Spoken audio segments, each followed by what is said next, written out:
106 FM Merkuri, sahabat, dan sudah waktunya perjalanan Rumah Sehat Surabaya. Karena kita sudah berada di pukul 11. Selama kurang lebih 1 jam, perjalanan Rumah Sehat Surabaya hadir menemani Anda, sahabat. Dan Anda bisa mengikuti perjalanan Rumah Sehat Surabaya ini melalui aplikasi On Ears. Ini juga bisa Anda lakukan, ataupun juga di websitenya Merkuri, di www.merkurifm.id. Karena kalau di website, Anda juga bisa melihat secara langsung di visual radio, ya sahabat, untuk di websitenya Merkuri. Jadi Anda bisa tahu seperti apa kondisi di studio. Itu juga bisa Anda ikuti, sahabat. Dan Anda juga bisa berkonsultasi ataupun juga sharing terkait dengan tema kita hari ini di line telepon 5620096 atau di WhatsApp call dan juga WhatsApp Messenger di 08173096. Dan perbincangan Rumah Sehat Surabaya ini merupakan hasil kerjasama dengan Ikatan Dokter Indonesia Cabang Kota Surabaya, menghadirkan para pakar, para ahli untuk bisa memberikan kita edukasi dan informasi seputar kesehatan. Untuk di edisi kali ini, sahabat, di 20 November kita membahas seputar gangguan prostat, ya, bersama dengan Dr. Ahmad Anis Syahab, spesialis urologi. Apa kabar, Dok? Alhamdulillah sehat, Mbak Yanti. Alhamdulillah. Kita ketemu lagi ya. Sudah hampir 1 tahun lebih bertemu kembali bersama dengan Dr. Ahmad Anis Syahab, spesialis urologi, dan kita membahas berkaitan dengan gangguan prostat, Dok. Karena kalau orang mendengar prostat itu ada beberapa yang sudah mengetahui, tapi banyak juga yang belum paham berkaitan dengan prostat itu. Kita menyamakan persepsi terlebih dahulu, Dok. Penyakit prostat itu atau gangguan prostat itu sebenarnya kondisi yang seperti apa sih, Dok? Oke. Jadi terima kasih Mbak Yanti, Mbak Nila yang bertugas pada siang ini, ya. Kita udah setahun ya, Mbak. Ya. Kali terakhir kita di sini kita ngobrol tentang batu. Ya, Tentang batu saluran kencing. Ya. Kali ini kita ngomong tentang gangguan saluran kencing yang lain. Ya. Yang dikenalnya dengan penyakit prostat. Ya. Jadi prostat itu permen apa sih? Ya. Ya. Apa sih prostat itu? Jadi prostat itu sebenarnya organ laki-laki.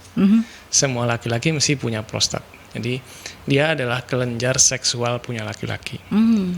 Jadi laki-laki itu ternyata punya 4 kelenjar seksual yang mana itu biasanya pasien itu atau masyarakat awam taunya cuma 1. Kita punya kelenjar yang bisa dilihat di luar itu. Ya. Jadi kita kan punya buah zakar, testis. Ya. Nah itu yang biasanya orang tahu. Padahal sebenarnya kita punya 4 tuh.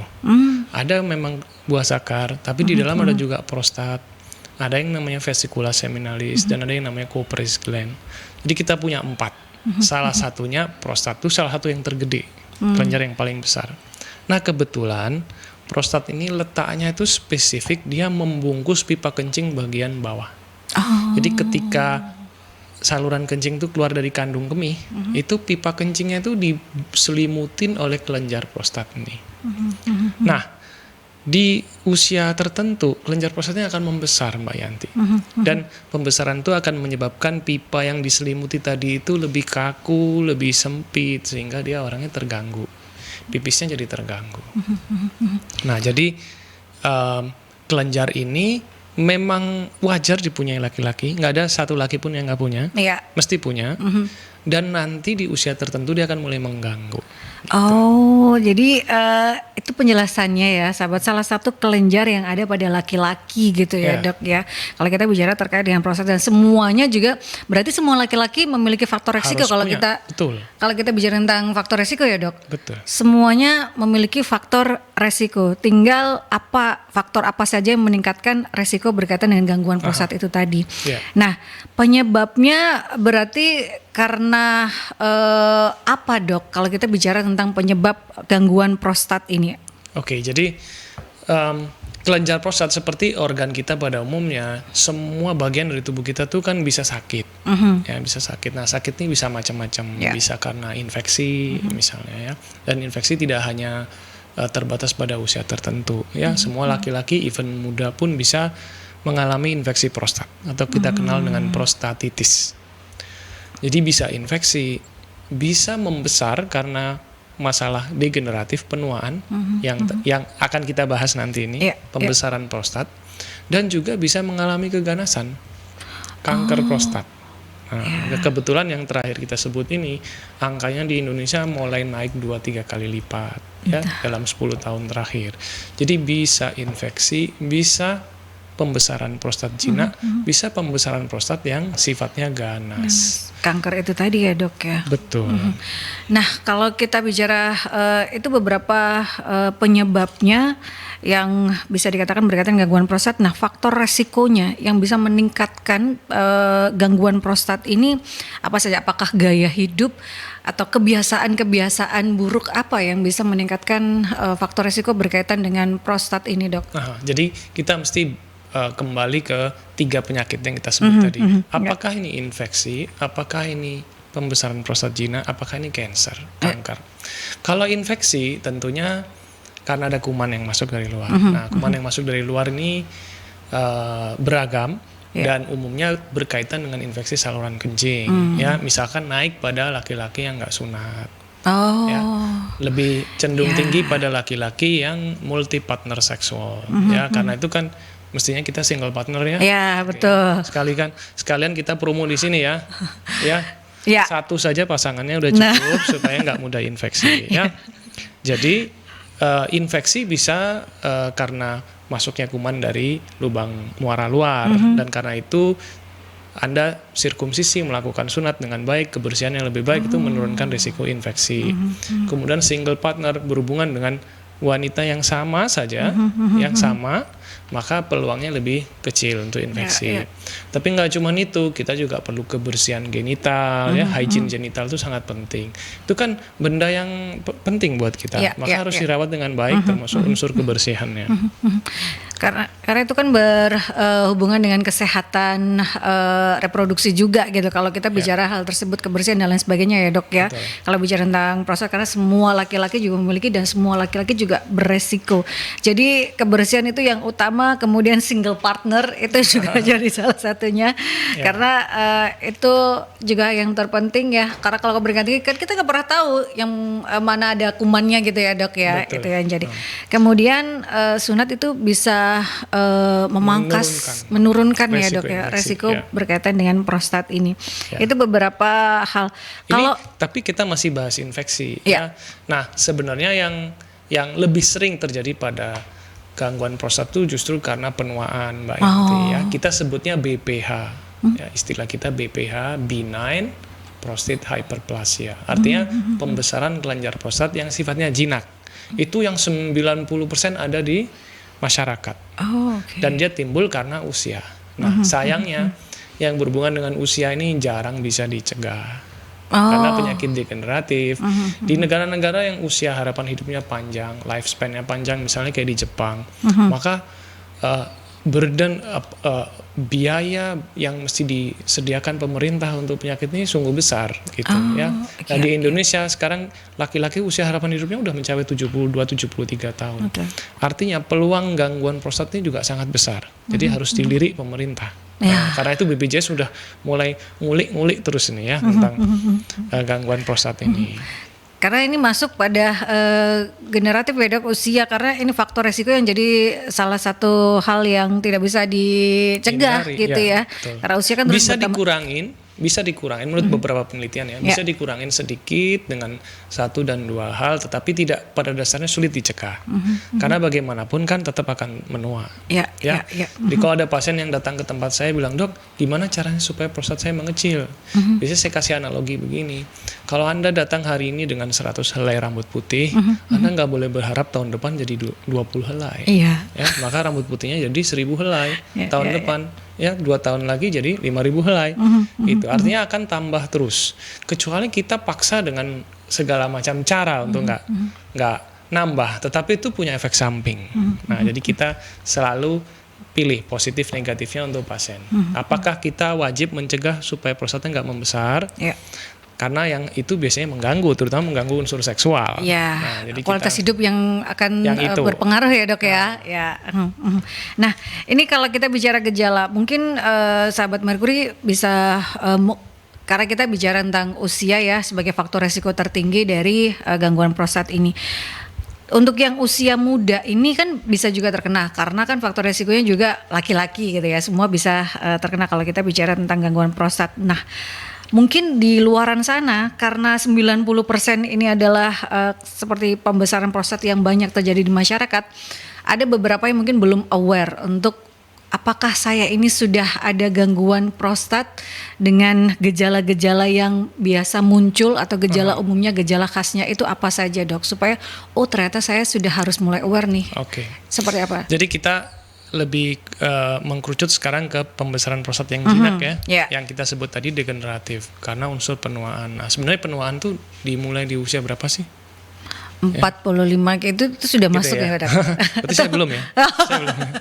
Oke, tapi intinya begini, penuaan tuh terjadi segera setelah di atas umur kepala 3. Oh. Ya, sehingga kadar hormon laki-laki terus turun, kadar hormon testosteron kita terus turun, dan menurut teorinya ketika dia di atas umur 50 tahun, maka prostatnya sudah mulai membesar. Nah, tetapi dalam 10-15 tahun terakhir ternyata proses degeneratif itu ternyata terjadi lebih awal. Yeah. Ya, entah apa yang membuat ini, apakah environment lingkungan kita ini berubah, apakah pola makan kita, lifestyle kita berubah, intinya lebih cepat. Jadi dulu pasien dengan prostat itu umumnya terjadi di atas umur 50. Sekarang 45 pun udah ada. Nah, apa saja gejalanya? Kita rangkum menjadi 2 gejala utama. Ya, satu gejala yang sifatnya sumbatan. Misalnya kencing saya nggak tuntas. Ya, saya merasa nggak tuntas. Saya udah kencing, Dok, tapi kok kayaknya ada sisanya di situ. Yang kedua ada perasaan kalau dia harus menggunakan otot tambahan gitu. Jadi dia harus mengejan. Saya kalau pipis tuh saya harus mendorong dengan otot-otot perut tambahan saya gitu. Jadi harus mengejan. Artinya sudah sempit tuh salurannya. Dia harus paksa gitu. Yang ketiga ada yang kita sebut terminal dribbling. Jadi dia netes-netes. Kalau di air kencing tuh netes-netes, Dok. Dan netesnya lama, nggak hilang-hilang ya. Ketika saya pakai celana dalam masih netes saja. Celana dalamnya basah gitu ya. Kemudian pancarannya lemah. Jadi dulu tuh pancarannya kenceng sehingga bisa buat nyiramin bunga juga bisa gitu ya. Nah sekarang nggak bisa, pancarannya lemah. Jatuhnya dekat dengan kaki. Gitu. Nah, dekat dengan kaki. Padahal laki-laki tuh bisa jauh, bisa 1 meter, bisa 10 meter kali ya. Wah, kenceng sekali, Dok. Nah, ya tapi pada usia tertentu nggak bisa, Dok. Terlalu dekat dengan kaki. Nah, biasanya kalau di fasilitas umum kan WC untuk laki-laki itu disediain urinoir yang berdiri itu. Betul. Sehingga kalau ketahuan laki-laki yang nempel banget ke urinoir, nempel banget, ditempelin banget perutnya, hati-hati. Mungkin dia udah takut netes ke kakinya. Begitu. Biasanya kan kita nggak mau tuh nempel-nempel karena merasa kotor. Tapi ada yang nempel banget karena dia takut netes ke bawah. Oh, itu sebenarnya sudah gejala ya, Dok ya?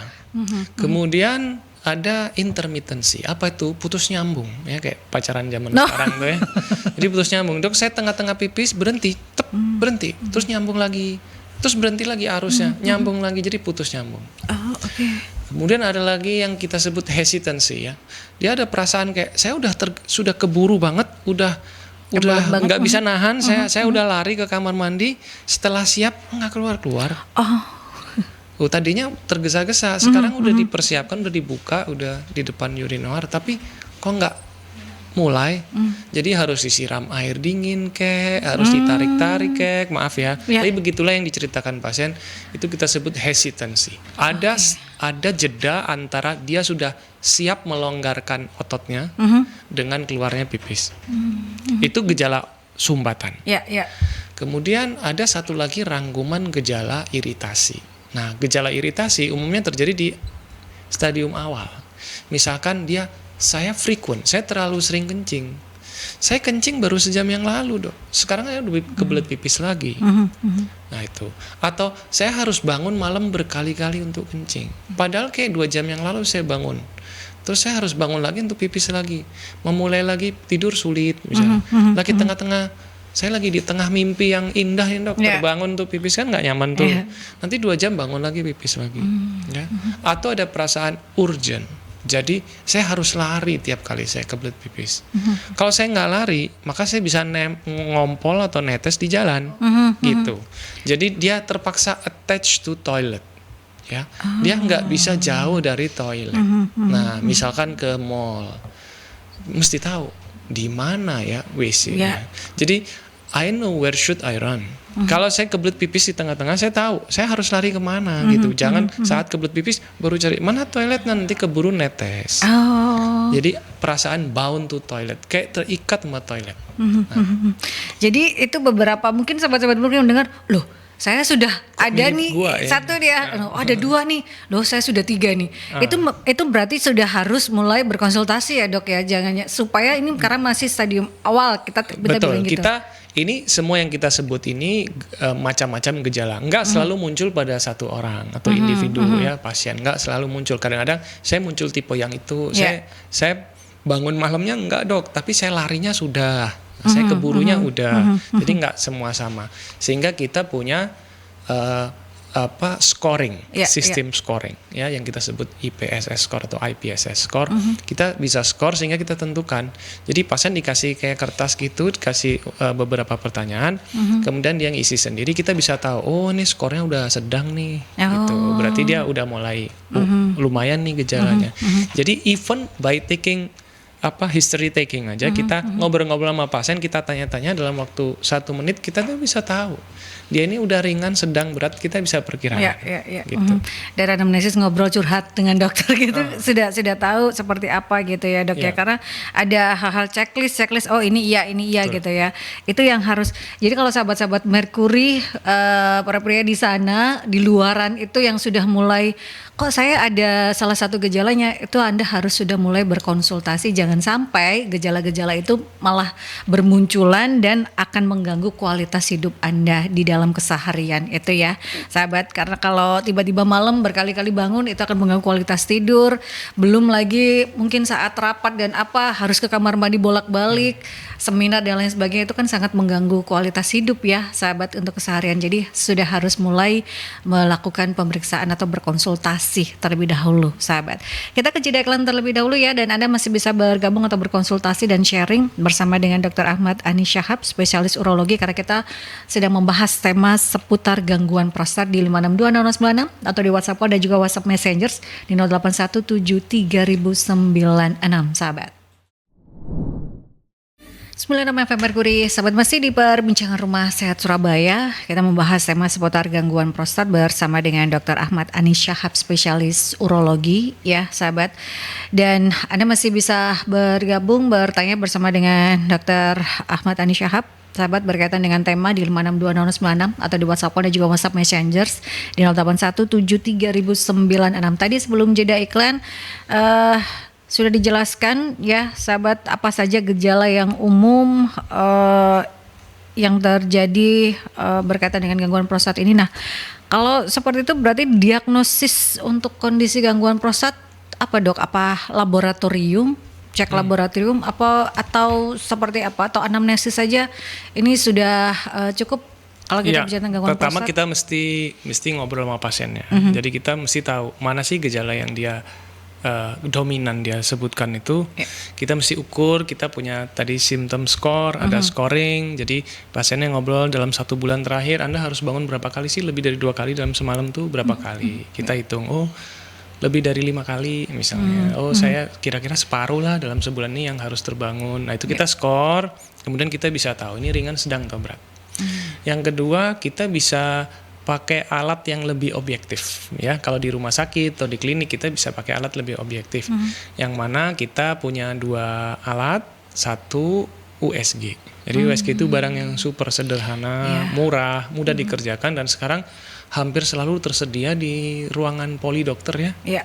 Jadi kita datang ke dokter di poli, kita udah bisa langsung dilakukan USG setempat di sana. Kita bisa tahu, oh iya Pak, ukuran prostatnya membesar. Jadi prostat tuh normalnya kira-kira 15-25 cc volumenya. Di atas itu berarti udah terjadi pembesaran prostat.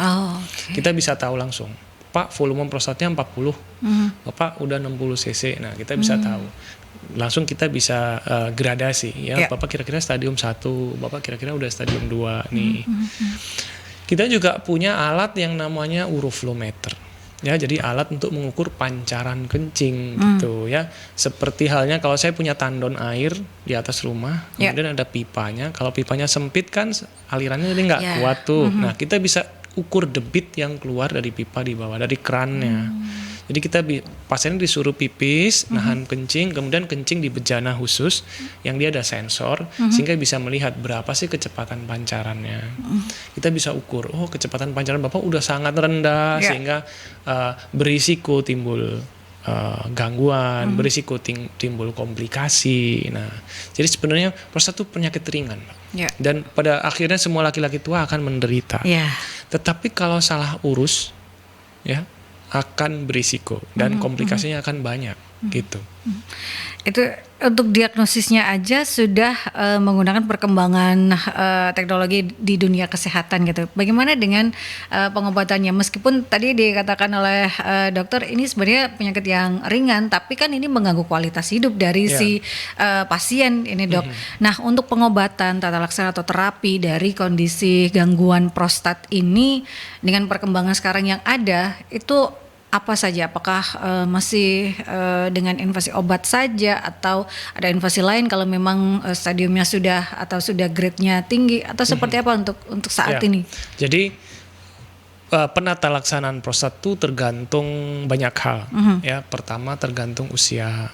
Ya, kenapa tergantung usia? Karena di usia tertentu ya ketika laki-laki udah tua, pasif, nggak kerja di rumah, aktivitas minimal misalkan, maka mungkin buat dia nggak ada masalah kalau saya sering ke toilet. Di usia yang masih muda, penyiar radio misalnya pasti mengganggu ya, atau dokter misalnya pasti mengganggu. Jadi kita sesuaikan dengan usia. Dua, kita sesuaikan dengan harapan pasien. Jadi dokternya tuh nggak boleh semau gue gitu ya. Dokternya mesti dua arah. Anda harapan Anda apa?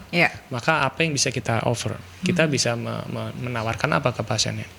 Yang ketiga tentu tergantung kondisi aktualnya. Seberapa besar prostat Anda, seberapa mengganggu, skornya seberapa berat, sumbatannya seberapa berat. Nah, jadi kita pisah-pisahkan nih. Yang keempat, tergantung juga apakah Anda masih aktif secara seksual. Itu selalu ditanya ke pasiennya. Apakah dia datang hanya karena gangguan kencing? Kita juga mesti nanya gangguan yang lain. Apakah Anda masih bisa berhubungan badan dengan pasangan? Apakah masih oke, masih kuat, masih puas, masih dan lain hal sebagainya. Nah, di posisi yang masih sangat ringan, stadium yang masih sangat awal, bahkan kita tidak perlu memberi obat. Gitu. Kita cukup merubah pola hidup. Ya, misalkan merubah pola hidup tuh untuk menghindari Anda kencing bolak-balik. Maka satu, biasanya kita hindarilah makanan atau minuman yang sifatnya diuretik yang merangsang untuk kencing. Misalnya kopi, ya. Aduh dok, saya nggak bisa lepas dari kopi. Padahal kopi tuh bikin pipis-pipis. Betul. Kemudian minum teh. Ya, saya nggak kopi kok dok, tapi saya minum teh. Sama aja itu. Sama, dia juga punya sifat diuretik. Atau alkoholik, saya minum alkohol. Ya, nah alkohol mesti di stop. Jadi alkohol, kopi, teh, coklat itu salah satu makanan yang bisa bikin pipis-pipis. Kemudian hindari udara dingin. Semakin dingin akan semakin sering kencing. Maka jangan dingin-dingin. Mesti kita tanya, kalau malam tidur pakai AC nggak? AC-nya dibikin 26 deh, 27 gitu. Jangan udara dingin. Kalau jalan-jalan ke tempat dingin pakai baju yang proper, pakai jaket yang proper. Mandilah dengan air hangat. Mandinya jangan terlalu larut malam.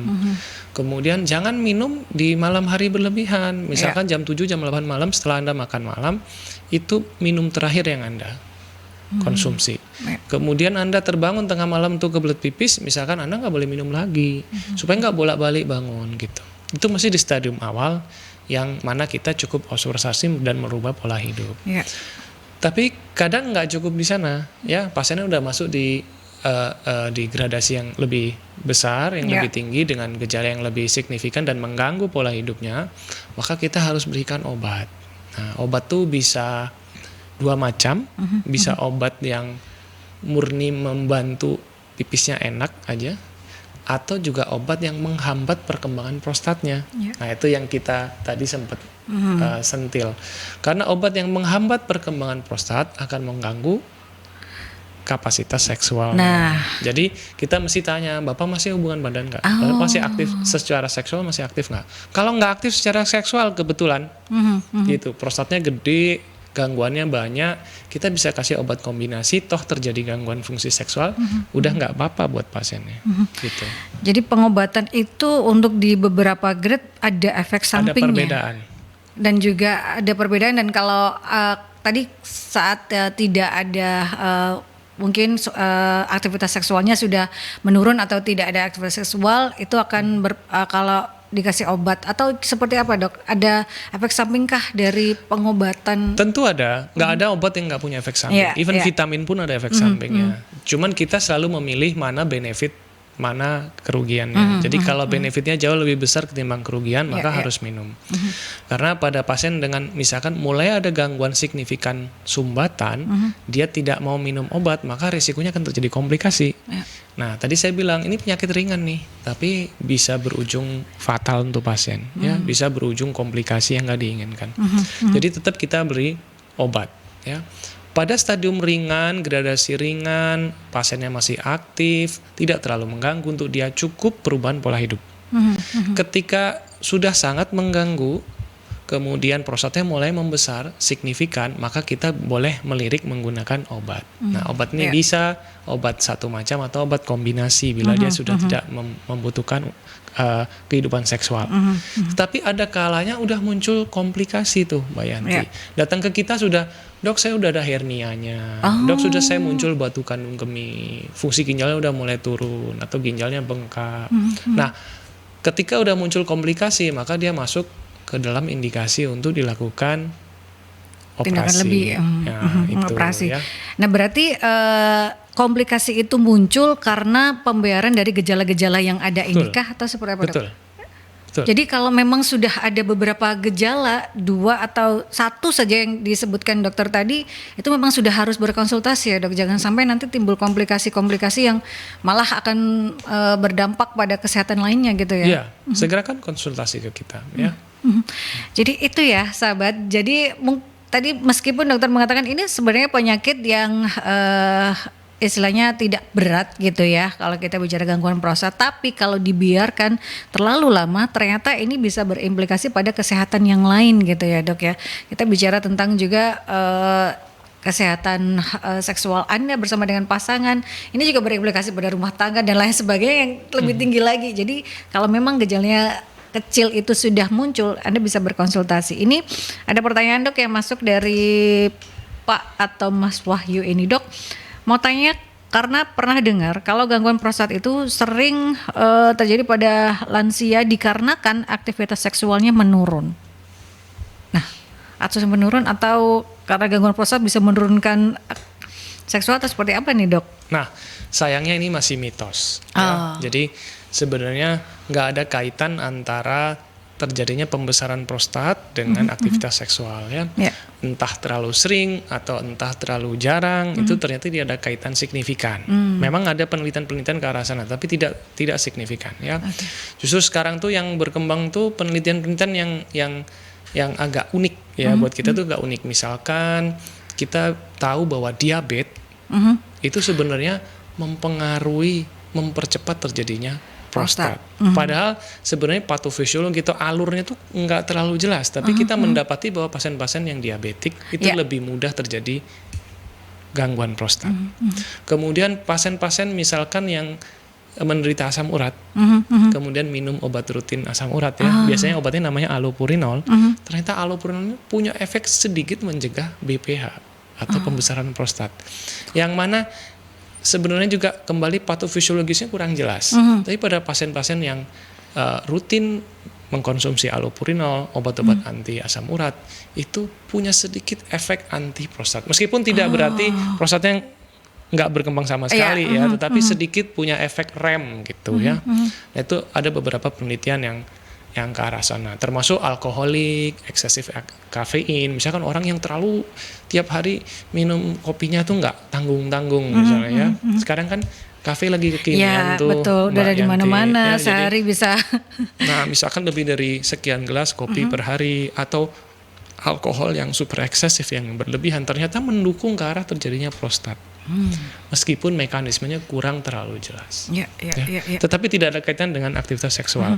Tidak ada kaitannya ya, karena memang kalau bicara tentang rahasia kan lansia itu degeneratif ya, dan ini faktor resiko dari prostat ya memang itu bukan karena aktivitas seksualnya yang menurun atau apa gitu ya sahabat, itu masih mitos. Tapi kalau kita bicara tentang diabetes ini jadi salah satu faktor resiko juga berarti ya dok ya, atau penyakit-penyakit Betul, metabolik? kita sebutnya metabolic syndrome, betul Mbak Yanti. Jadi semua penyakit metabolic syndrome, misalkan hipertensi, kemudian diabetes, atau lingkar perut yang Gede, ya orang yang gede, obesitas. Nah, itu punya peluang menderita pembesaran prostat lebih cepat, lebih awal, lebih gede ketimbang temannya. Iya. Nah, Berarti ini bicara tentang. jadi nggak boleh gemuk ya, nggak Iya. boleh sakit diabetes gitu ya. Tapi kan kadang kalau bapak-bapak sudah 45 tahun itu perutnya kan ke depan gitu ya dok ya. Betul. Itu juga jadi faktor resiko berarti ya dok ya kalau kita bicara. Ini salah satu hal juga ya sahabat, kenapa ini masih dilakukan penelitian ya dok, kalau metabolik itu istilahnya jadi faktor resiko untuk gangguan prostat ini. Apa kita sebutnya relative risk ya. Resiko menderita penyakitnya jelas meningkat. Jadi bukan baru sekedar penelitian, tapi penelitian udah ada, dan penelitian itu meta analisis. Penelitian yang sangat terpercaya melibatkan sekian banyak sampel, dan kita mendapati memang metabolic syndrome mempercepat terjadinya BPH atau pembesaran prostat jinak. Itu pasti. Maka Anda tetaplah atletis di usia tua. Ya. Jangan bikin perutnya gendut. Nah, caranya gimana? Mesti macam-macam ya, mesti merubah pola hidup Anda. Betul. Makanan itu dijaga, bolehlah sesekali gitu ya, istilahnya ya sahabat, untuk yang kesukaan Anda, tapi yang makan sehat itu jadi yang utama gitu. Nah, kalau kita bicara terkait dengan gangguan prostat ini, berarti tidak mempengaruhi kesuburan dari pria ya dok ya, atau ini berpengaruh? Tentu mempengaruhi terhadap kesuburan pria, ya. Jadi semua laki-laki yang menderita pembesaran prostat, dia udah secara harfiah, meaning secara arti definisi itu dia udah tua. Maka pada pasien tua saja semua kemampuan seksualnya turun, termasuk kesuburannya, ya. Nggak mungkin sama sperma anak di usia 25 tahun dengan usia 50 tahun, 60 tahun, nggak mungkin sama. Tapi khusus untuk gangguan prostat, dia juga mempengaruhi. Ya nggak cuma mempengaruhi masalah kesuburan, tapi juga performa seksualnya secara umum, gitu. Sehingga kalau kita beri obat prostat, itu dia juga akan sedikit membantu, ya sedikit membantu. Nah, khusus ada satu efek samping dari pemberian obat prostat itu yang juga bisa mempengaruhi, ya, kalau kaitannya dengan kesuburan. Karena pasien yang menerima obat prostat biasanya terjadi ada dua obat yang Mbak tadi saya sebutkan. Satu obat yang merilekskan pipa kencing di situ, kita sebutnya alpha blocker. Nah, obat alpha blocker ini punya efek samping membuat ejakulasi kering atau ejakulasi terbalik. Apa itu? Jadi normalnya kalau kita laki-laki ejakulasi, maka dari pipa tempat ejakulat itu dikeluarin, maka dia akan nyemprot ke arah penis ke dunia luar. Tapi pada kasus kita memberikan obat alpha blocker, dia justru larinya masuk ke kandung kemih. Nah, jadi di akhir ejakulasi, pasiennya bingung, dok kok nggak ada yang keluar? Dok kok kering, gitu ya. Pasiennya biasanya bingung, jadi kita nggak pernah boleh lupa untuk memberitahu pasiennya. Jangan kaget kalau panik, hubungan badan nggak gitu keluar ya. Nah, bukannya nggak diproduksi spermanya, tapi dia nyemprot masuk ke kandung kemih. Ntar pada saat dia pipis, dia akan dikeluarkan bersamaan dengan urin pipis. Itu tadi. Meskipun itu tidak berbahaya. Yang kedua, kita bisa beri obat 5 alpha reduktase inhibitor, ya, atau kita sebut 5-ARI. Fungsinya adalah untuk mencegah supaya prostatnya nggak makin gede. Misalkan pada kasus yang sedang, pembesaran prostat sedang, kita perkirakan dalam 5 tahun ke depan, 10 tahun ke depan ini sudah akan sangat mengganggu dan bisa mengantarkan Anda ke meja operasi. Gimana caranya supaya saya nggak mau dioperasi, saya nggak mau diteropong, saya nggak mau dikuret prostatnya gitu ya. Gimana caranya? Maka kita sesuaikan. Anda mesti minum obat yang namanya 5-alfa reduktase inhibitor atau 5 hari. Dan obat itu menurunkan performa seksual. Jadi hormonnya kita stop. Hormon testosteron aktifnya itu kita bikin serendah mungkin sehingga prostatnya tidak membesar. Tapi ketika hormon testosteron bentuk aktifnya nggak beredar bebas di dalam darah, maka libidonya juga akan turun. Jadi sexual drive-nya turun. Kemudian kemampuan ereksinya juga akan turun. Jadi ntar yang sambat bukan bapaknya tapi mamanya. Ibunya nih. Ibunya, kan, Dok, makanya, gimana kok sekarang kok saya nggak dilirik lagi. Gangguan proses ini kan berhubungan juga dengan keutuhan rumah tangga Anda gitu kan juga. Maka lebih gitu baik kalau memang diskusi itu berdua dengan pasangan datang ke tempat. Nah, untuk pengobatan sendiri, Dok, ini kan ada beberapa tadi yang mempengaruhi gitu ya. Kalau pengobatan itu kita bicara berapa lama terlebih dahulu, Dok? Pengobatan dari prostat tersendiri. Nah, kalau merubah pola hidup seumur hidup. Anda ketika Anda memasuki usia tertentu dan mulai diganggu dengan penyakit ini, maka Anda mesti merubah pola hidup. Anda nggak boleh mudah-mudah minum kafein, kopi, ya. Anda nggak boleh mudah-mudah teh, gitu ya. Nggak boleh. Ya minum air putih atau apapun yang aman. Sampai kapan? Sampai seumur hidup, gitu. Kemudian misalkan Anda ternyata kebetulan indikasi untuk menggunakan obat. Sampai kapan? Sayangnya sekali lagi seumur hidup karena ini penyakit degeneratif penuaan. Ya, Anda saat ini 55 maka tahun depan 56, nggak mungkin 54. Iya betul. Maka minum obatnya terus. Sampai kapan? Terus sampai obat tidak lagi mampu. Ketika obat tidak lagi mampu, saya udah minum obat, Dok, 10 tahun, 15 tahun. Kemudian kali ini kok masih mengganggu, obat dosis udah nggak bisa kita tingkatkan, sudah kita kasih obat kombinasi, maka apa yang mesti kita lakukan? Ya pasalnya mesti dilakukan operasi pembedahan. Meskipun pembedahan di zaman sekarang itu nggak sama kayak dulu ya. Iya, invasinya tidak terlalu besar ya, Dok. Super sederhana, bahkan nggak ada lukanya sama sekali. Ya, nggak akan terlihat luka dari luar. Jadi kita bisa lakukan endoskopi, itu proses teropong yang memakan waktu nggak lebih dari 30 menit, ya dengan risiko yang kecil untuk pasien. Ya. Nah, itu berarti kan istilahnya pasangan juga harus tahu karena ini pengobatan juga kalau obat pun tidak bisa dihentikan ya, bergantung dari kondisi pasien. Kalau ini kan berarti memang seumur hidup ya, Dok ya. Ini kan juga harus diketahui untuk pasangan karena berhubungan juga dengan kualitas hidup dari kedua pasangan itu ya, sahabat. Betul, seumur hidup sampai meninggal saja. Nah, ini ada pertanyaan. Ada sajanya ya. Sampai meninggal saja kok. Ya tapi udah selesai berarti, Dok. Ini ada pertanyaan, Dok. Untuk mencegah prostat, bolehkah mengkonsumsi obat supaya nggak kena penyakit ini? Kalau boleh, pada usia berapa yang disarankan? Dari Pak Fajar di Surabaya, Dok. Oke, Pak Fajar, sayangnya prostat tidak bisa dicegah. Ya, sekali lagi nih proses penuaan Anda nggak bisa mencegah dengan segala cara. Tuhan mau Anda begini. This is a nature of law. Hukum alamnya begitu. Pada usia tertentu akan ada muncul gejala-gejala penuaan, rambutnya berubah, kulitnya berubah, indranya berubah, termasuk prostat Anda berubah. Prostatnya akan membesar. Nah, kita bisa cegah, tapi pencegahan itu nggak akan menimbulkan efek samping yang Bapak nggak mau. Ya, beda dengan begini, Dok, saya udah nggak pernah berhubungan badan dengan istri saya, atau Dok, saya sudah impotensi, saya nggak bisa ereksi lagi, maka kita akan kasih obat 5-alfa reduktase inhibitor. Ya, Bapak bisa diberi itu. Tapi ketika Anda masih punya kehidupan seksual, maka obat itu akan nggak menguntungkan. Anda akan kehilangan kemampuan itu. Nah, zaman dulu kalau kita tahu di Eropa itu kan ada pastor atau pendeta yang hidup selibat, yang hidup nggak menikah, dan mereka tuh dikasimkan, diambil buah zakarnya, dikastrasi, dirusak testisnya sejak usia muda, dan ternyata pada mereka itu nggak timbul prostat, karena prostat tuh unsurnya hormonal. Ketika kita nggak punya hormon seks, maka dia nggak membesar.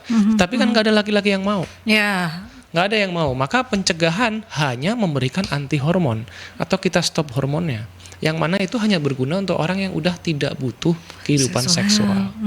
Begitu. Nah, ini ada pertanyaan dari Pak Danis, Dok, apakah laki-laki yang tidak khitan itu kemungkinan besar bisa terkena prostat, dan apakah prostat itu bisa menjadi kanker? Maksudnya mungkin pembesaran prostat yang jinak ini bisa berubah jadi kanker tidak? Kita pertanyaannya dua ya. Yang pertama tadi, apakah prostat itu apakah khitan itu sunat? Bisa yang tidak khitan bisa kemungkinan terkena prostat. Kalau infeksi mungkin. Ya, jawabannya khitan itu meningkatkan risiko infeksi saluran kencing, termasuk infeksi di daerah prostat. Ya, tetapi tidak ada kaitannya dengan pembesaran prostat. Pembesaran prostat mau sunat atau maupun nggak sunat akan tetap terjadi ketika pasiennya menua. Ya. Dan apakah bisa berubah menjadi kanker prostat? Tidak berarti karena prostatnya membesar kemudian pada suatu saat dia akan berubah menjadi kanker gitu, nggak begitu. Tetapi setiap organ di dalam tubuh kita punya peluang untuk menjadi kanker. Ya, jadi sebenarnya kalau teori kanker itu begini, tubuh kita ini punya senyawa, tubuh kita ini punya zat-zat yang setiap saat itu mencegah kanker. Setiap saat itu mencegah kanker, mencegah replikasi atau perkembangbiakan sel yang tidak terkontrol. Jadi kan kanker itu kan perkembangbiakan sel yang nggak terkontrol tuh. Normalnya kan begini, kalau 1 jadi 2, 2 jadi 4, ya nggak boleh eksponensial kayak aritmetik. 1 jadi 2, 2 jadi 4, 4 jadi 16, 16 jadi 64, maka gerakannya tuh eksponensial, maka nggak bisa dikontrol oleh tubuh. Sebenarnya tubuh kita tuh punya zat untuk menahan ini. Sama di dalam prostat juga sama, punya senyawa yang akan senantiasa berusaha menahan supaya nggak terjadi kanker. Nah, kapan ini terjadi? Ini masih tanda tanya buat kita ya. Ada dugaan bahwa mengkonsumsi daging merah, red meat berlebihan itu meningkatkan risiko prostat cancer, ya, atau konsumsi protein yang berlebihan, ya, misalkan saya nggak makan nasi lagi deh mulai sekarang, saya mau makan tenderloin aja setiap hari. Nah, misalkan itu ada peluang risiko ke sana karena unsur kalsiumnya berlebihan. Jadi unsur kalsium yang ada di dalam protein itu diduga punya efek, salah satunya mempercepat terjadinya prostat cancer. Tapi pertanyaannya, jawabannya tidak. Pembesaran prostat seperti yang diutarakan Pak Denis tadi tidak serta-merta membuat kanker prostat. Jadi kanker prostat itu sesuatu yang lain. Berbeda gitu ya dengan pembesaran prostat yang jinak gitu ya. Penyebabnya berbeda ya untuk Pak Denis. Nah, kita ke jeda iklan terlebih dahulu ya sahabat, karena masih ada beberapa iklan yang harus terputar, dan tetap stay tune di perbincangan Rumah Sehat Surabaya karena kita sedang membahas seputar gangguan prostat. 96 FM Merkuri, sahabat, masih di perbincangan Rumah Sehat Surabaya, perbincangan off air bersama dengan Dr. Ahmad Ani Syahab, spesialis urologi. Menarik ya, tapi saya tidak bisa di bagian untuk Anda, hanya untuk off air saja. Nah, Dokter, ini ada pertanyaan dari Bu Firen. Ini Ibu yang menanyakan, Dok, apakah benar prostat itu terjadi karena masa mudanya terlalu banyak dalam tanda kutip jajan di luar, Dok? Enggak ada kaitannya. Tidak ada kaitannya ya, Bu Firen ya. Ini pembenaran ibu-ibu, Dok. Iya, ada yang dicurigai. Tidak berhubungan dengan hal tersebut ya. Enggak ada. Kalau kebersihan mungkin ya, mungkin itu bisa terkena infeksi, itu tidak ada hubungannya. Nah, kalau tadi bicara gangguan prostat, ini bisa dilakukan deteksi dini nggak sih, Dok? Pemeriksaan untuk melakukan deteksi dini? Ya, tentu. Kita tadi udah bahas. Jadi ketika pasien udah mulai, saya kok mulai sering kencing. Nah, masalahnya begini. Harus ada gejala dulu ya, Dok? Seringkali pasien tuh menganggap ketika saya sering kencing, maka kencingnya tuh dianggap lancar. Saya kencing lancar banget kok. Jadi lancarnya perlu didefinisikan, karena menurut mereka lancar tuh kencing bolak-balik itu lancar. Sementara untuk kita, kencing bolak-balik itu tanda Anda nggak lancar. Nah, kencingnya. kalau kencing yang dikatakan baik bagi Jadi kita punya batasan, Mbak. Iya. Kalau frekuensi jumlah kencing Anda kurang dari 8 kali dalam satu hari dianggap normal. Oh, Kurang dari 8 kali. Misalkan, dok saya kencing bolak-balik berapa sih sehari? 5 kali, 6 kali masih normal. Ini lagi musim dingin, kebetulan Ya. saya minum kopi, kebetulan saya kerja di tempat ber-AC, kebetulan minum saya banyak, masih normal. Tapi ketika saya kencing 10 kali udah nggak normal, di atas 8 kali. Atau terbangun malam lebih dari 1 kali. Kalau malam kebangun 1 kali pipis masih dianggap normal. Tapi saya udah bangun 2 kali, 3 kali udah nggak normal. Nah, tapi kalau kita ngomong tentang deteksi dini, tentu kita kembali ke istilah general check up. Ya. Ya, di atas umur 40 tahun itu kalau Anda pingin benar-benar aware akan kesehatan Anda, lakukanlah general check up. Dan general check up itu salah satunya bisa kita lihat dengan USG. Ya. Kita bisa tahu ukuran prostat Anda berapa. Jadi Anda tahu, oh prostat saya udah 30 cc. Normalnya 15 sampai 25, udah naik tuh. Tapi saya belum ada gejala, tapi Anda udah tahu ya. bahwa sudah ada unsur penuaan di dalam tubuh saya, gitu. Yang kedua, kita bisa periksakan PSA. Ya. PSA itu apa? Tumor marker untuk prostat. Jadi kita bisa deteksi apakah ada peluang untuk keganasan prostat. Itu kita bisa periksa darah yang kita sebut PSA. Ya, itu sederhana kita tahu, oh saya aman dari kanker prostat, gitu. Jadi apapun bisa kita deteksi dini. Dan deteksi dini itu mempermudah kita. Ya. Nah, kalau saat pemeriksaan itu sudah ada peningkatan dari prostatnya, dok, apa yang harus dilakukan oleh orang-orang di luaran sana supaya tidak lebih meningkat lagi prostatnya, dok? Atau seperti apa? Kembali lagi, karena penyakit degeneratif nggak bisa Anda cegah. Ya. Ya, nggak bisa Anda cegah. Misalkan di usia 45 tahun, kebetulan laki-laki usia 45 tahun itu periksa general check up, kemudian dia dapatkan bahwa prostatnya membesar 30 cc. Dia merasa saya nggak ada keluhan. Saya nggak kencing bolak-balik, nggak bangun malam untuk pipis, saya bisa nahan kencing dengan baik, pancarannya oke, saya nggak mengejan dan lain hal sebagainya. Maka kita nggak perlu lakukan apapun. Anda juga nggak perlu memaksakan untuk mencegah penuaan, nggak bisa, karena 5 tahun lagi tetap Anda usia 50 tahun dan prostatnya akan tetap membesar. Yang penting tahu, oh prostat saya udah mulai gede. Ya. Beda dengan mulai muncul gejala. Ketika saya mulai muncul gejala, saya kok merasa sekarang mulai nggak bisa nahan pipis ya. Misalkan saya berkendara di tol, saya nggak bisa tuh nunggu sampai rest area berikutnya. Saya harus berhenti di tengah-tengah pipis di pinggir jalan. Ya. Karena itu saya kalau ketahuan di tol ada orang pipis di pinggir jalan itu saya nggak pegel saya itu. Saya merasa mungkin dia terpaksa. Ya. Mungkin udah mulai sakit gitu. Dan ketika Anda mulai masuk di usia tertentu yang mulai muncul gejala, maka Anda harus mulai merubah pola hidup. Oke.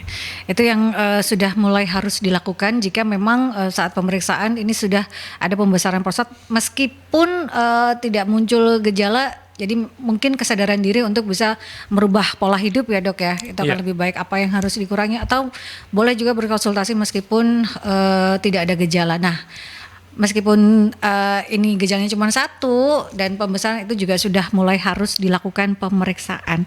Pencegahan yang dilakukan perubahan gaya hidup sajakah atau apa, dok, dari gangguan prostat ini? Kalau kita bicara memang tidak bisa dicegah ya berkaitan dengan usia karena terus berjalan gitu ya. Paling tidak kita harus menjaga apa nih, dok? Konsumsi makanankah, minumankah supaya jadi kita tidak ada gangguan. Kita balik lagi, pola hidup yang kita harapkan di usia sakit prostat itu apa sih? Ya, yang sehat, pola hidup yang sehat itu apa? Satu, Anda nggak boleh konsumsi, tadi kita sebut diuretik berlebihan. Kopi, teh, ya coklat. Jangan termakan iklan ya, atau hanya browsing sederhana dari Google ya, googling. Sekarang kan banyak, oh kopi itu mencegah serangan jantung kopi membuat saya ini pola pikir saya jadi terbuka dan lain sebagainya. Kita mesti aware.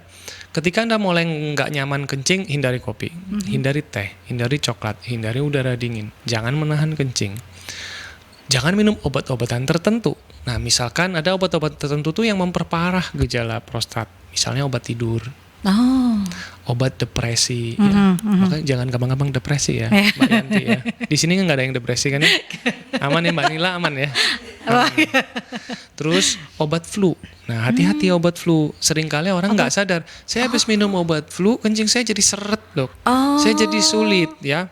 Nah, kalau kita lihat etiket obat di belakang obat itu kan selalu ada tertulis kontraindikasi.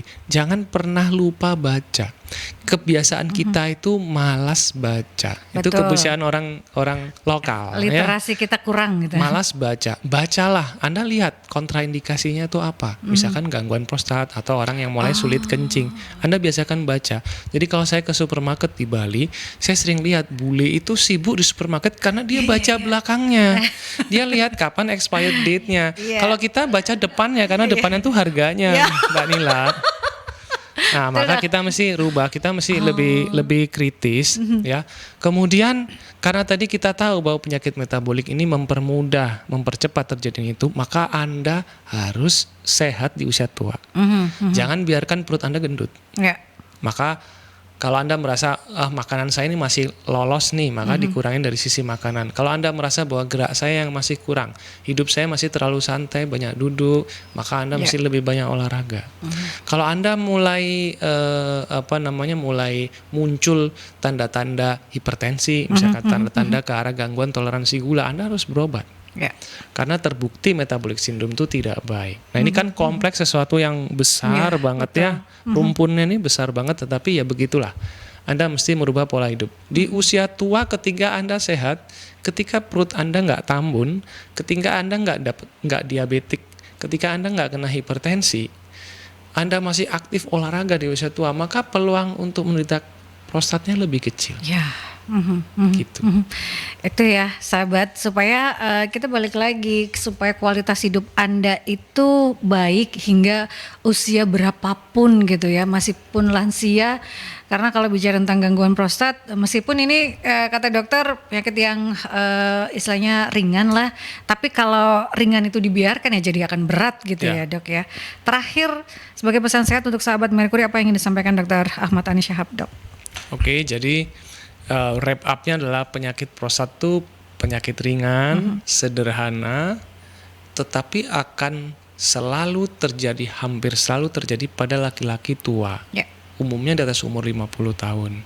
Ketika Anda mulai muncul gejala, gangguan kencing nggak nyaman, nggak tuntas, netes, nggak bisa nahan, pancarannya nggak oke, Anda mesti segera konsultasi. Ya, Anda mesti segera datang menemui dokter. Ya, mungkin dokter yang tepat untuk Anda dokter urologi. Ya, tetapi Anda pada dasarnya bisa berbicara dengan dokter siapapun. Ya, untuk melakukan apa? Untuk kita lakukan deteksi dini tadi. Kita cek benarkah Anda sakit prostat. Karena kita sebut tadi prostat dan yang lain. Padahal masih ada diagnosa pembanding. Ada penyakit-penyakit tertentu yang mirip gejalanya dengan prostat. Ada batu saluran kencing, ada penyempitan pipa, ada kanker kandung kemih di situ. Jadi kita mesti ketika Anda muncul gejala, jangan merasa gejala itu biasa dan ringan.